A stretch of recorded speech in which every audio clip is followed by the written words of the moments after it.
Welcome everybody to week 8 of ZGG IBS. This is the seventh episode of Silver Scraps This Split. We took a week off last week. This week we're gonna have a little bit of a shorter episode. We're going to focus on doing a quick recap of week 7's events, games, results.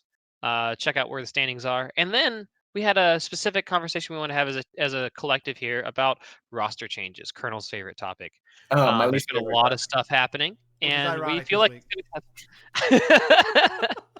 Colonel, drink your own cough syrup here, man. Take your own medicine. We won't go into it, but Colonel and I have talked about his reasons, and Yeah. they're more voluntary than the reasons that I've had to roster swap. That's But fair. Yeah.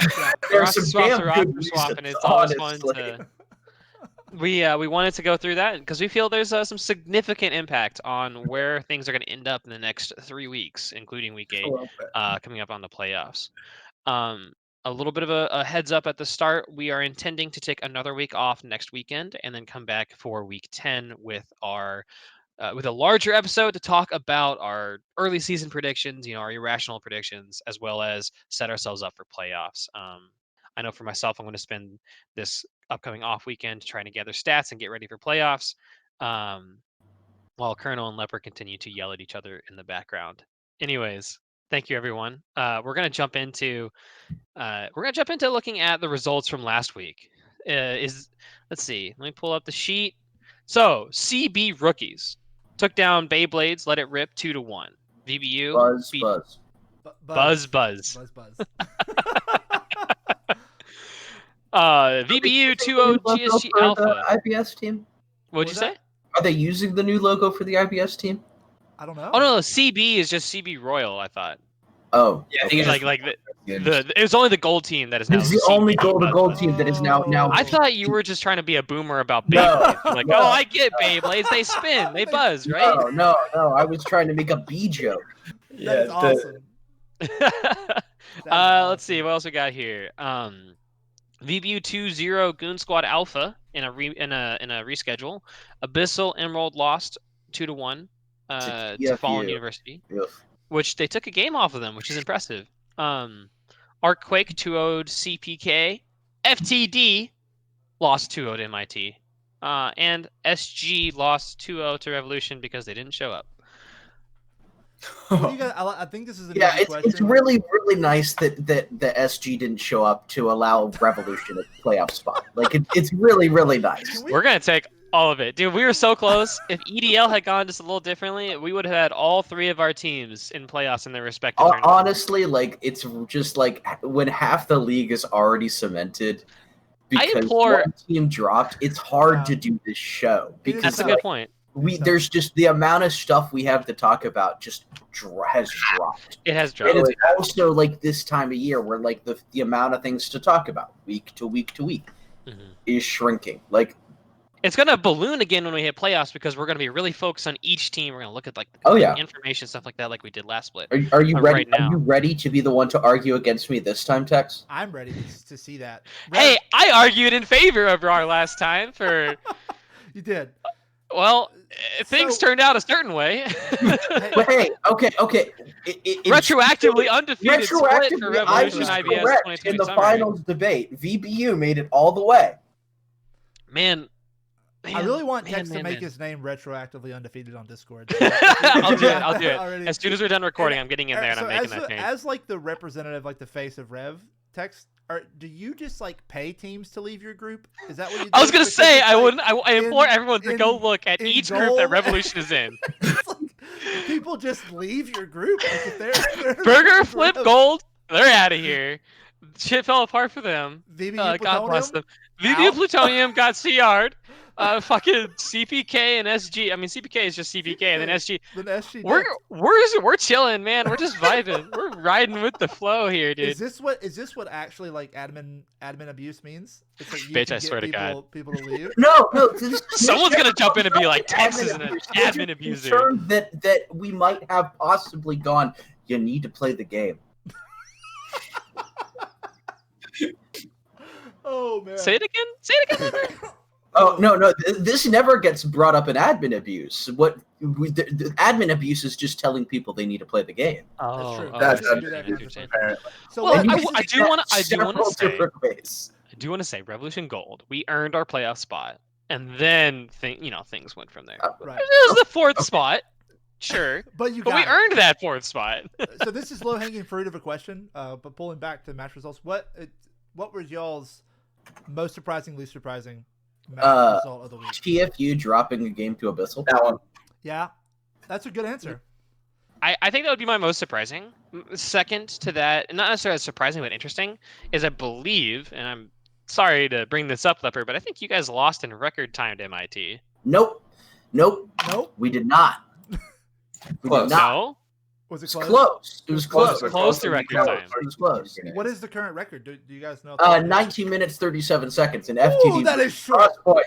That's crosspoint. You can't even FF yet. I think that this game 2 of MIT versus FTD was about a minute and a half longer.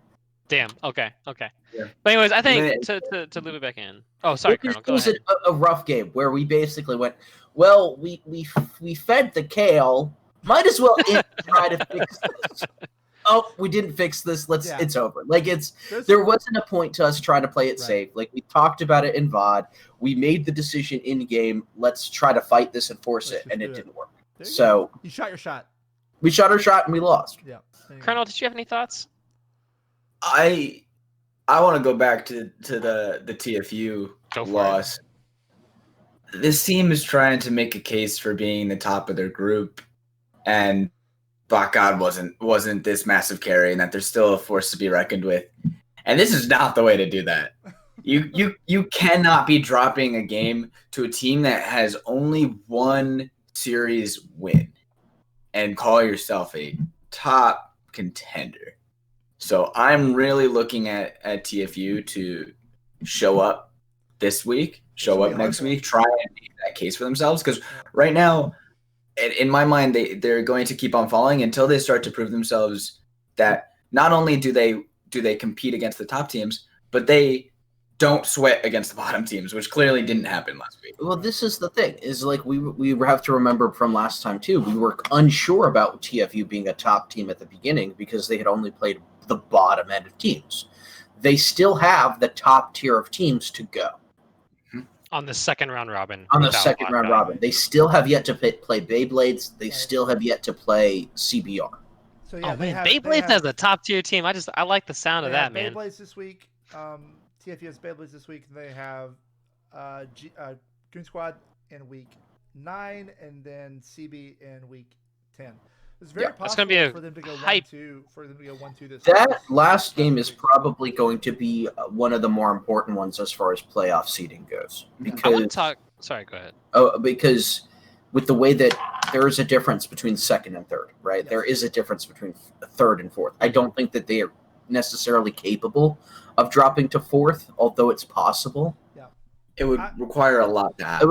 It's not in their control, but they could easily drop to third, I think, without that. And the difference between second and third is pretty big, in my opinion. I'm looking more toward the Arc Revolution series in week 10 because if it plays out how it kind of is in my head, that could be a decider between FTD and Arc for the second seed in that group. Well, a lot of it, Arc and FTD haven't played a second time. Right. So that I believe if I did my math right, if FTD wins the series, I think if they 2-1 you're good. But if you win the series, y'all are locked, I think. Yeah, I think second. If y'all win a single game, then you win that. You get the head-to-head. I believe so. Gotcha. I believe so. I'm not on the inside anymore. I can't talk about tiebreakers with full authority anymore. So, I'm really interested in seeing TFU versus Beyblades, specifically because of our topic at hand today, which is roster changes, right? Like, so Beyblades made a bunch of shifts, moved things around a whole bunch. And TFU, like we talk about, TFU needs to prove themselves against Beyblades and against CB, right? So, do you guys think that they can, with the changes that Beyblades has, do you think they're still a top team? And do you think that's still a challenging matchup for TFU sans Bot God? I'm going to let other people speak here. I I think the short answer is yeah. I mean, I think Beyblades is a really good roster. I mean, a really strong team. Nap is an incredible top laner. Willow Haven got moved to support. Is that right? And that's like it would literally happen the week after we were like, this guy's the best jungler in this group, and then he goes to support, which is weird to see. That's where I really am hesitant because I believe that they correct me, Leper. I think that they made the switch and then they played week 7. Right? That was the first week. No, this change happened on the 9th. This will be the first time they're playing with the Switch, I think. This is the first time they're playing with the Switch. Okay. So, like, I'm really hesitant because this is, in our opinion, one of the best junglers in the group that now they don't have. When I did see Beyblades play, Willow Haven was a huge part of their success. So, not having that makes me really, really worried and makes me feel that at this point, CBR has kind of clinched the top spot because the other teams that could have challenged them for it are now in a cycle due to roster changes of having to figure it out again. Yeah. So I didn't realize this in the moment, but I've since gone back. Willow talked to me and DM'd me about his playing his role, and I guess I Willow, correct me if I'm wrong, but I have a feeling that what I said probably affected your decision to swap at this point. But he talked about really just not enjoying his role, which I think in the short term, this is obviously worrying, right? Like, let's move the best player in his position in our group out of that position. That sounds literally comical to say out loud and with any level of seriousness, but he's not enjoying his role and he's not enjoying playing the game, and he doesn't want to be playing solo queue because it is mentally tough for him just because he doesn't want to be doing it, which is always going to cap a player's growth. And so, it doesn't help that jungle is just brutal and so yeah. Right. But if this nets in him being able to grow and develop because he enjoys the role, I think jungle to support and support to jungle is probably one of the best swaps out of jungle because it requires the same things. It requires you to have great map awareness and communication abilities, and I think good junglers can make good supports and vice versa. So I'm in the short term, I'm very worried. But if this pans out, then I think Beyblades looks better than when they started. Right, I agree. I think so. First of all, I think that Willow Haven played a very supportive jungle style anyway. Right, think about the Ivern. Right, he played a lot of Ivern. What is Ivern? It's just a jungling support. Right. The worry comes to me also when taking Willow out of his spot and putting him in another spot over a good person in that spot. I said that weird, but I think Autobot was a great support, like one of the better supports in their division too. So swapping roles down and then removing Autobot Frost out of the support role is worrying to me. Maybe there was some conversation of Autobot wasn't feeling like playing anymore and Willow wanted to swap down. And yeah, I don't know what they're talking about behind the scenes, but on paper, it looks like you're taking the most consistent performer on their team, moving him over one of the other most consistent performers, and then moving that person off the roster. Do you guys know anything about Alpha Fable at all? Do we know that name? Do you know anything about them? That's a negative for me. Our league historians don't know anything. Yeah, as someone who's been here for access the archives forever, this is the archive, and I don't know at all, which is worrying to me. That was, to be honest, Willow moving isn't my biggest problem. My biggest problem is who they're filling, because this is a very competitive group in that top half of the map with good mid laners, good top laners, good junglers. I don't need them to find another best jungle in the group.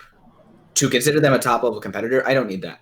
I just need someone who can hold their own against probably some of the toughest top jungle mid in ZGG. This is a very gross group for the top half of the map. To be honest, I think IBS this year has some gross top jungles and mid jungle duos, and especially with other rosters having changes in this area too, whichever one of them pans out is going to mean so much for the overall how everything shakes out in the first group, because so many teams have made changes here. So many teams have made changes, and we really don't know which ones of them will pan out, but it's going to mean a lot. The one that we have seen so far that we know has panned out was the CBR top champion. Where did you find him? Give me your secrets, please. It's like, looks so weird. They made him. I'm going to make a guess. This is a guess. I hated him. Confirmed. It might have been reddit.com/r/team Reddit team. I believe that might be that. I need to bookmark that real quick. 1 second. They sculpted him from the bytes and the ones and zeros on the internet to form the ultimate top laner in That's IBS. where I go, personally. Nice. I don't know where they found him, but he integrated really, really quick. I think that for a lot of these other teams that have had these roster changes, I think only CBR and MIT are going to escape without that readjustment period. Mm-hmm. I want to pivot to that conversation a little bit, because without like why people leave is not important, but I want to talk about the aftermath of that, because we have MIT who has, I mean, there is a crazy scenario that happens where they're not first place in this group. It's not too crazy, but it's possible. I don't know. I don't think that's we possible. talked about this before you got here, and I think it is possible. If we lose to a team plus Arc, and Arc 2-0s us, then we'll have even records, and they will have the head-to-head because we beat Arc 2-1. So, but you're against. Let's look at who you were against, though. It would require a bottom tier team to be beating are different things. It would require Revolution beating you. Yes. So MIT is first place, but possible is still possible. Okay, it's possible, right? It's possible, but it's not. Sorry, a way that makes it more possible is losing one of your most consistent and good players, which except okay. So I'm gonna. What is happening? I'm the one defending MIT, and Colonel's like, Who are you? What have you done with Leopard? Who are you? What have you done with Leopard? Tell MIT that they're trash. That this is how that's supposed to go, and I'm supposed to fight to defend it. No, this is the opposite. I literally just played against what, in my opinion, should be their starting roster here on it. I literally just played against this last week, and I've played against the other top laners in the league, right?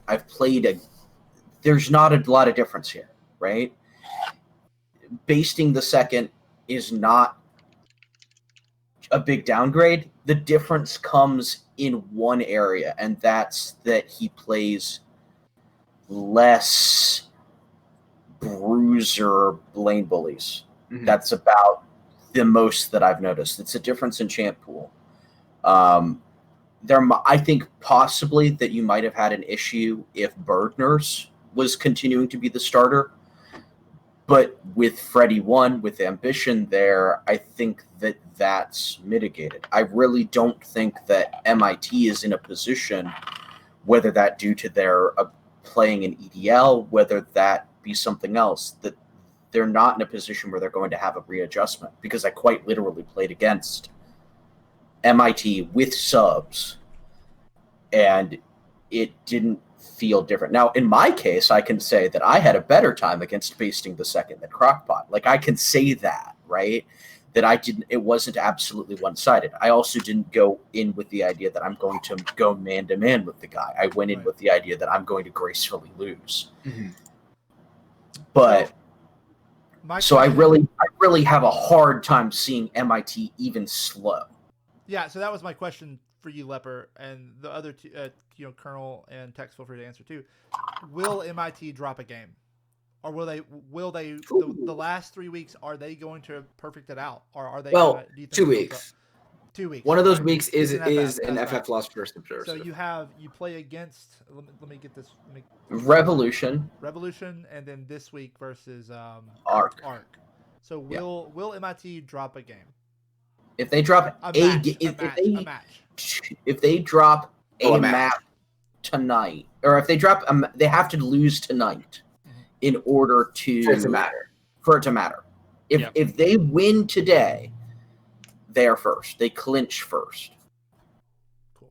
So, I think if yes, it's the only one that matters because of how the standings would fall out, but also in terms of just them losing a series in general. I think if it's going to happen, the more likely candidate is obviously going to be Arc. It's the only roster that has taken a game. They stylistically match up decently well to MIT. So if it's going to happen, it's going to be happening tonight.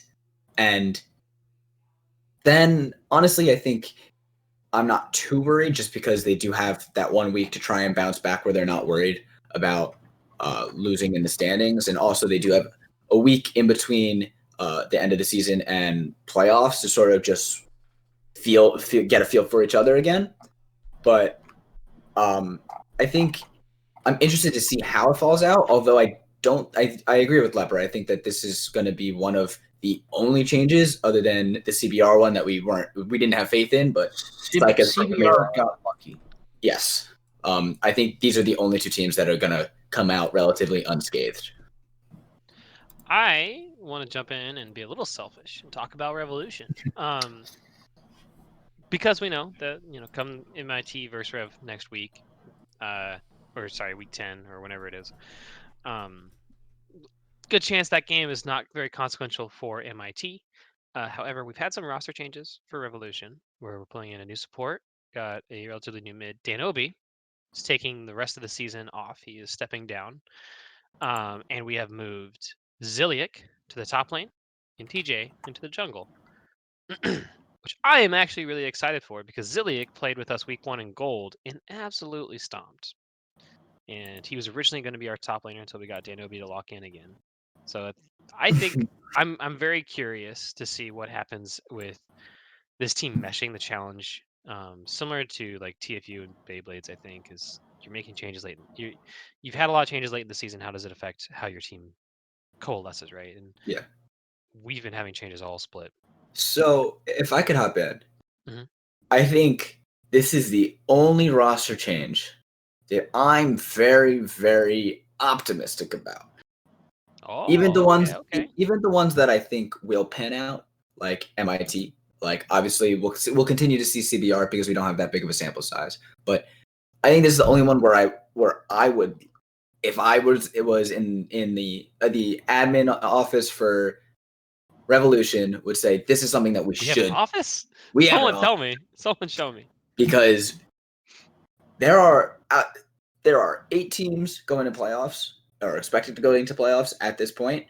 8 will obviously, but 8 out of the 8 expecteds, 7 of them are making roster changes, and the only one where I feel like it's a great decision is a team like Revolution, where it looks like it's for the better. It looks like a change that's going to net in a better roster, and it's after you just locked.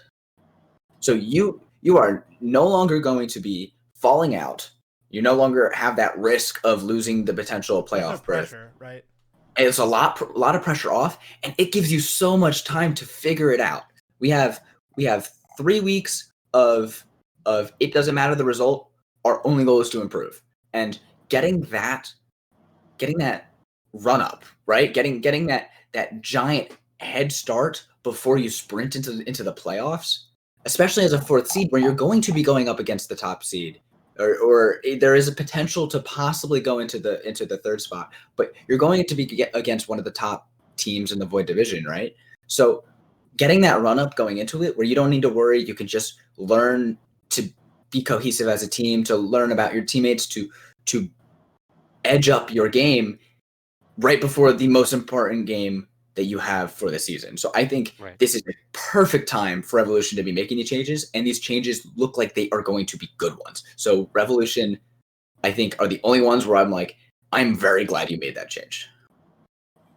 It's all on the team making changes and owning that. I was not necessarily deeply involved. I just want to shout that out. It's interesting you say that.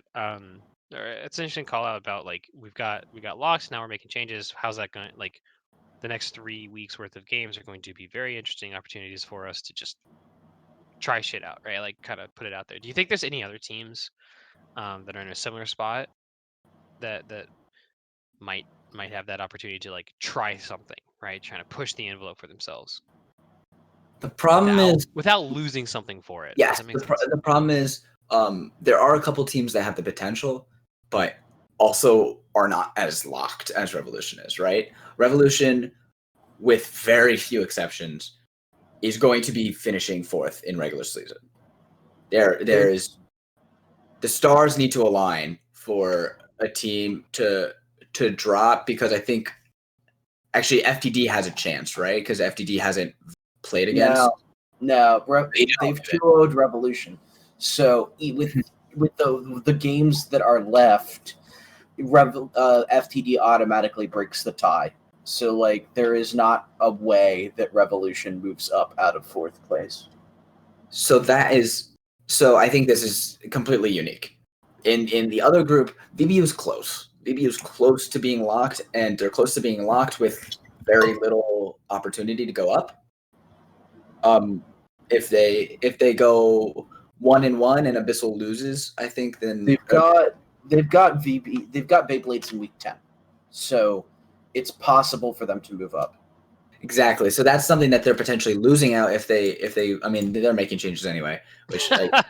But like the changes have more consequence to them. Yes, there's more consequence, and that's the only rock that has that. I mean, and MIT for very opposite reasons, right? Sure. MIT is other than again stars aligning and everything falling perfectly, would keep their spot, and is a time for them to experiment. But other than that, no team really has full confidence in where they're going to be placing.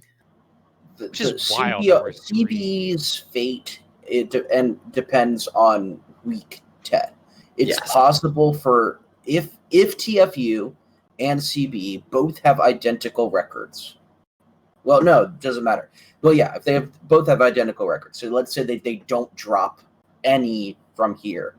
Whoever wins that final confrontation wins. Mm-hmm. Which I really hope is the case, because that would be a super hype match to watch. It would be a super hype match. I would really enjoy to watch that. Is that the last week? Yeah, CB versus Fallen is week 10. So right now it's CB favored, right? 2-1? Right. Or no, it's 2-0, I think. Ooh. Yeah, it's 2-0 CB. So if TFU wins, we start to get interesting. Yes. Okay. So it's possible for there to be a flip in Void.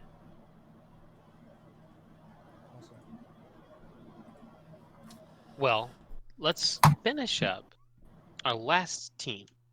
Last but not least, the first place, not first place people. I was going to say first place losers, but we're not locked in yet. I'm sorry. It was supposed to be funnier. This is going to sound kind of mean. FTD. Let's talk about FTD. Currently sitting at 2nd place in Shadow Isles. What are things looking like for you guys, Leopard? I don't know. I don't know either. So I'll be real. Like last time after losing to MIT, that was when we really buckled down. We changed some things and we kind of found our identity. We all went, well, okay, we got to get better. We got to move on to the next level, and we got there. And then we had unfortunate, very real reasons for roster changes, and so here we are again. We lost MIT. We're all sitting here. We've got a 2-week break again. We're sitting here going, okay, so this is what we need to do. What do we need to do? How do we move on to that next level? How do we integrate back in together? And comparing the two processes, it's going smoother, but we're having to adjust to a new mid laner, whoever that may be. Right now it is SG Tukamus. We've got a competent sub as well, so we'll see. Tukamus is y'all's mid lane right now. Yeah. Yes. Cool. Big. Sorry, I big didn't. Go ahead, Colonel. That's a big signing, honestly, because mid lane pool, there's not that many options, and with Subversive leaving, I think a lot of their players looked really good. I think they left with probably They left on a high. They left on the highest note that I think a team has left in recent history. Usually, when you see a team leaving, it's the 0 and 8s. It's the 1 and 7s. Yes, exactly. Yeah. Rifters effect. So for Subversive, I think all of their players looked really, really good, and to pick up one to fill in a hole in your roster, I think is a really great pickup. I know MIT had done the same with Rhymes, who I was also very high on from casting him. All of the pieces were there from like talking with Tookie about things, with how things were on Subversive. A lot of the issues where they didn't really have a lot of guidance, so they had cobbled together this play style and cobbled together this, and it makes me wonder that if the guy that had been coaching them in off season had been here the entire time rather than going off to basic, what would have happened? Mm-hmm. That would have been a very scary roster. Yeah. But regardless, I think this is a good change. I think that their substitute, should they choose to use instead of Tukamus, I think FTD, not every team can say this. I think the only two that I could say would be like MIT, Feed the Dream, and potentially Beyblades, where I'm like, their subs look really disgusting too. Where if you make a sub roster, they could honestly be competing. If we made a sub roster, we'd need to find a decent AD carry, but I think our sub roster could certainly compete in the void. Exactly. So I think Feed the Dream has stuff to figure out, and the mid lane is the big, obviously glaring one. But it's either going to go one of two ways. One of two ways, and there is not an in-between, at least from my perspective. It's either going to be we are better than we were with Vinny for reasons that I don't mean this as a disparaging of Vinny. Vinny was an amazing player, but there were a lot of coin flip moments that seems to be Vinny's issues, both as an AD carry and as a mid laner. So either it's going to be better than Vinny from a consistency end and being able to have a better plan of less volatile or early game, or it's going to be worse because we're missing that hard carry aspect. Mm-hmm. One of the two. So that will be something that's important to see, but Feed the Dream, I'm relatively optimistic about. It sucks that these changes have to happen, right? It sucks that the timing of these changes happening, but we don't have the luxury that a team like Revolution does, where you don't have to worry, right? You could change, you could blow up your entire, you can sign 5 new players and start them, and it's a good time to do that because you know where you're going to fall and you have just time to figure it out, where Feed the Dream doesn't.